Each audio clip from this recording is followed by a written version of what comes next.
Imagine being born with a rare bleeding disorder only to be told you will have 2 years to live because you also have HIV. One Brunswick man doesn't have to imagine it, he's living it. But he's not letting these life-threatening diseases stop him from living. WHAG's Ashley Monfort has more on this inspirational story, new at 7. Vaughn Ripley has many loves. His family, which includes a wife and 2 children, playing the guitar, zooming around on his bike, and even hanging on for dear life when he goes rock climbing. We consider ourselves very lucky. Doctors say Ripley is very lucky because he was once told he wouldn't live past his 21st birthday. Ripley was born with hemophilia type A, a rare bleeding disorder. If he starts bleeding, it's almost impossible to stop. When he was a teenager in the 1980s, doctors gave him a blood transfusion to help his blood clot. But that medical miracle also came with a curse. I got a bad batch of blood and became HIV positive.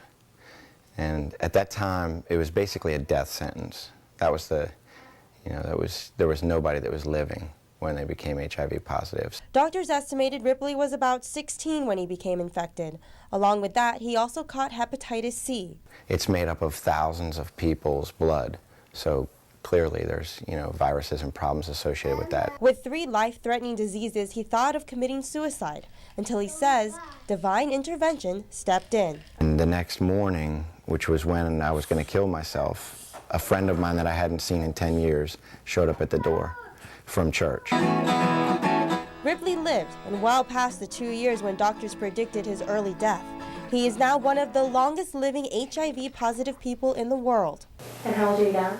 I am 43. He married the girl he's known since his teens. And I was well read on it, and I wasn't super nervous about the disease. I don't know why. It was always meant to be, I think. And they didn't turn their back on medical miracles. Both their children were conceived through in vitro. Now he has published a book called Survivor. They told me I couldn't do any of that stuff. So once I became an adult, I decided to prove them wrong. The Ripleys say it was just a simple mindset that got him to where they are today.